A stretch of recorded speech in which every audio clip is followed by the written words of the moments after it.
এক লোক প্রতিদিন বাজারে ঘুরে বেড়াতো, খালি হাসি খুশি আর মজার কিছু খুঁজতো। একদিন হঠাৎ সে দেখতে পেল বাজারে এক কোণে একটা বড় পোস্টার লাগানো ছিল।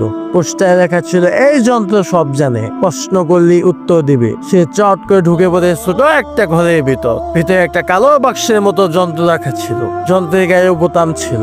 লোকটি বোতামে চাপ দিল আর জিজ্ঞেস করলো, তুমি কি সত্যি সব জানো? যন্ত্র কোনো উত্তর দেয় না। লোকটি আবার বলল, আরে কথা বলো, আমি কি বোকার মতো কতক্ষণ দাঁড়িয়ে থাকবো? আবারও চুপ। তখন হঠাৎ কেউ পেছন থেকে এসে বলল, ভাই আপনি আয়নার সঙ্গে কথা বলছেন। ওটা যন্ত্র না, ওটা আয়না। লোকটি নিজের মুখের দিকে তাকিয়ে বলল, তবে ঠিকই ভাবছি, আমি সত্যিই বোকার মতো দাঁড়িয়েছিলাম।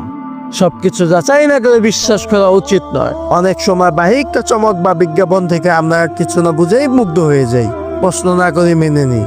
কিন্তু যদি একটু সচেতনভাবে ভাবি বা যাচাই করি, তাহলে বোকার মতো পরিস্থিতিতে পড়তে হয় না।